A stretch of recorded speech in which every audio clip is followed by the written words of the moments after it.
Dear student, आज की important video में हम एमसीक्यूज डिस्कस करेंगे माइक्रोबायोलॉजी के। और माइक्रोबायोलॉजी में हम जिस यूनिट के एमसीक्यूज डिस्कस करने जा रहे हैं तो उसका नेम है इंट्रोडक्शन टू माइक्रोबायोलॉजी, जो हमारे पास फर्स्ट सेमेस्टर माइक्रोबायोलॉजी का यूनिट नंबर फर्स्ट है। इस यूनिट के एमसीक्यूज को हमने दो वीडियोस में डिवाइड किया था।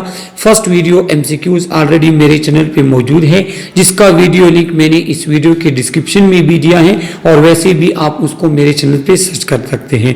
अभी हम इसके रिमेनिंग एमसीक्यूज पढ़ेंगे, जो कि इंतहाई इंपॉर्टेंट है, क्योंकि ये एमसीक्यूज आप ही की कोर्स के यूनिट से लिए गए हैं और आने वाले एग्जाम में ये आपके लिए इंतहाई हेल्पफुल होंगे। तो अभी हम स्टार्ट कर लेते हैं रिमेनिंग एमसीक्यूज।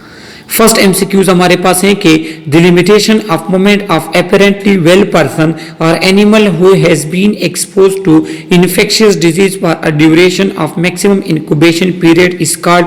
तो बी ऑप्शन हमारे पास करेक्ट है, क्वारंटाइन। कि जब आपके पास कोई भी इस तरह पर्सन जो इन्फेक्शियस डिजीज को एक्सपोज हुआ हो, लेकिन अपेरेंटली वो आपके पास वेल हो और उसके मूवमेंट्स को आप लिमिट कर लेते हैं, जिस तरह हमारे पास अभी कोविड-19 में लोगों को क्वारंटीन किया जाता। क्वारंटीन क्यों?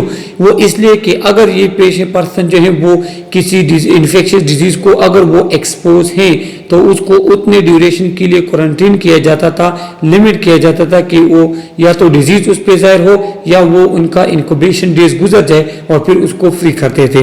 तो फर्स्ट नंबर एमसीक्यूज का करेक्ट ऑप्शन है बी। सेकेंड नंबर एमसीक्यूज हमारे पास है कि the response of body to infection और injury which is characterized by swelling, head, heat, redness and pain is called. कि जब हमारे पास हमारे बॉडी का इन्फेक्शन की तरफ जो रिस्पांस होता है उसे क्या कहते हैं? B option is correct, inflammation. सही है, इन्फ्लेमेशन हमारे बॉडी का रिस्पांस है इन्फेक्शन की तरफ।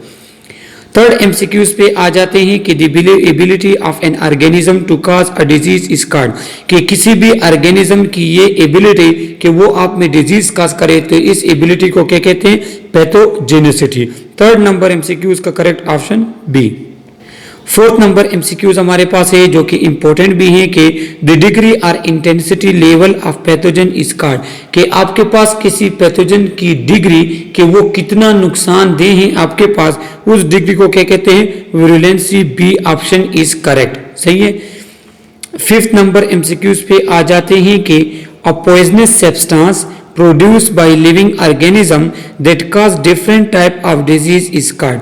कि हमारे पास वो पॉइजनस सब्सटेंस जो कोई भी ऑर्गेनिज्म, माइक्रो ऑर्गेनिज्म बनाता है और वो अगर आपके बॉडी में ह्यूमन या एनिमल में इंजेक्ट करे, उसमें वो डिजीज काज करे, तो उस पॉइजन सब्सटेंस को क्या कहते हैं? टॉक्सिन्स कहते हैं। ए option is correct. Six number MCQs पे आ जाते हैं कि a poisonous substance prepared by man. अब वही पॉइजनस सब्सटेंस अगर मैन बनाता है, कोई ह्यूमन मेड है या मैन मेड है, तो उसको क्या कहते हैं? उसको कहेंगे toxicant. A option is correct. तो ये आप इसमें कंफ्यूज नहीं होना, टॉक्सिन बनाते हैं ऑर्गेनिजम्स और जो हमारे पास टॉक्सिकेंट होते हैं वो लैब मेड होता है, मैन मेड होता है। सेवंथ नंबर एमसीक्यूज हमारे पास है कि any substance usually made up of protein that stimulate the immune response is called. हमारे बॉडी में कोई भी इस तरह सब्सटेंस जो एंटर होता है और हमारे इम्यून सिस्टम उसकी तरफ रिस्पांस शो करे, तो वो सब्सटेंस फिर एंटीजन कहलाएगा। एंटीजन एनी बाहर कोई भी बाहर से आने वाली एंटिटी जिसकी तरफ आपका इम्यून सिस्टम रिस्पांस शो करे, तो उसको कहते हैं antigen. A option is correct. 8 number MCQs पे आ जाते हैं कि a protein that is form as a result of immune response to an antigen is called. कि हमारी बॉडी का एंटीजन की तरफ जो रिस्पांस होता है इन अ फॉर्म ऑफ एंटीबॉडीज होता है, तो ए option is correct. 9 number MCQs पे आ जाते हैं कि the process by which all form of vegetative and non-vegetative of life is killed is called। कि वो प्रोसेस जिसकी वजह से आपके पास माइक्रो ऑर्गेनिजम्स के वेजिटेटिव और नॉन वेजिटेटिव मतलब वो जिस तरह वो आपके पास डिवीजन करते हैं, अपनी ग्रोथ करते हैं, वो जिस प्रोसीजर के थ्रू हम स्टॉप करते हैं, तो उसको कहते हैं स्टेरिलाइजेशन। 9th नंबर एमसीक्यूज का करेक्ट ऑप्शन ए है, और ये एग्जाम्स के हवाले से इंपॉर्टेंट एमसीक्यूज हैं। 10 नंबर एमसीक्यूज पे आ जाते हैं कि the method of temperature treatment at 63 degree C for 30 minute to make it free from a specific germ is called, कि जब हम किसी भी चीज को 63 डिग्री टेम्परेचर 30 मिनट के लिए देते हैं ताकि हमारे पास maximum microorganism, maximum germs वहां से किल हो, तो इस प्रोसीजर को कहते हैं पास्चराइजेशन। अक्सर मिल की हम पास्चराइजेशन करते हैं। फिर इसके अपने टाइप्स हैं जो ऑलरेडी मैं इंट्रोडक्शन टू माइक्रोबायोलॉजी के लेक्चर्स में अपलोड कर चुका हूं, तो वो आप वहां से देख सकते हैं। अब 11th नंबर एमसीक्यूज पे आ जाते हैं कि an agent that kill microorganism by applying to inanimate object is called, कोई भी इस तरह का एजेंट जो माइक्रो ऑर्गेनिजम्स को किल करे लेकिन वो इनएनिमेट ऑब्जेक्ट पे हो, मतलब नॉन लिविंग ऑब्जेक्ट पे हो, सीजर्स वगैरह हो गए, बाकी जो है टेबल वगैरह, इन चीज़ों को जब आप डिसइंफेक्ट करते हैं, माइक्रो ऑर्गेनिज्म वहाँ पे किल करते हैं, तो उसको कहते हैं डिसइंफेक्टेंट। बी नंबर करेक्ट हमारे पास ऑप्शन है। एमसीक्यूज के लिए आप ये याद रखें क्योंकि आगे एक और एमसीक्यूज आ रहे हैं, तो इन दोनों में आपने कंफ्यूज नहीं होना। 12 नंबर एमसीक्यूज हमारे पास हैं कि an agent that kill microorganism by applying to living thing. अब वो एजेंट जो किल माइक्रो ऑर्गेनिजम्स को किल करता है लेकिन हम वो लिविंग थिंग्स पे अप्लाई करेंगे तो उसको फिर एंटीसेप्टिक कहते हैं।